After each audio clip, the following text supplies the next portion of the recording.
Hi, it's Doug from Rise Above Performance Training. So you may see my other video where we did the general warm-up, which is mobility, just getting the body loose and ready to go. Some people need specific mobility, as I call it, which is some type of dysfunction in the body, and they need to incorporate that within their training program. One of the most common areas of dysfunction are tight ankles. So tight ankles, you can do a test. A simple squat test will show you if you have tight ankles. If you squat down and you only get to here, and then you can't get any lower, you might have some tight ankles.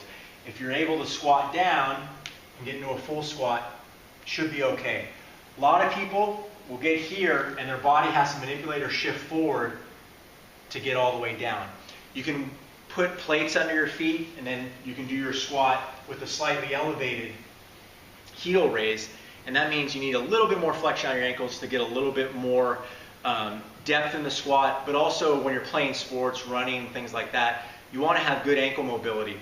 Good ankle mobility allows the rest of the chain to work well. So if my ankles don't move, then the rest of the force gets displaced in odd directions. You can, tear an ACL, you can pull a hamstring, some bad things like that. And you never know when that's going to happen, so get those ankles mobile.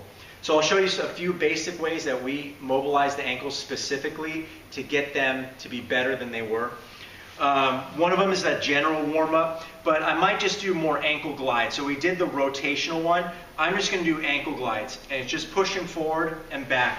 What I'm going to do is I'm going to keep my heels down, and I'm gliding forward and back.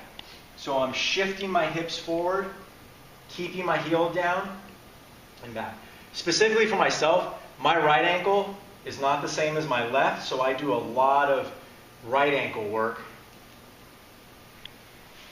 So that's a basic one. Another one you can do is single. So you can do with one foot, you can have supported by the other foot.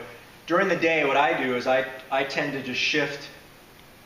I'm standing on one leg, so it adds a balance component to it, and I just kind of push forward and pull back. It's almost like a quad set or a terminal knee extension. I'm shifting forward and back. Like I said, I do it a lot on my right leg because my right one is not as good.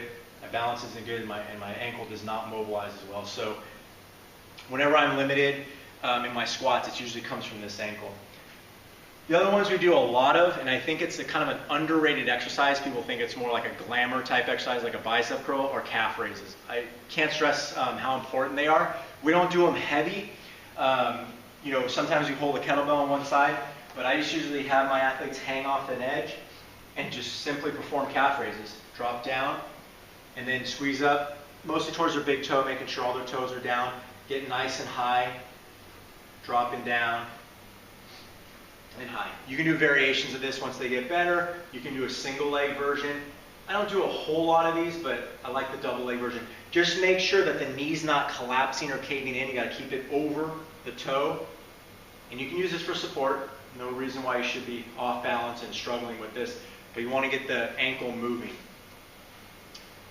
So those are important.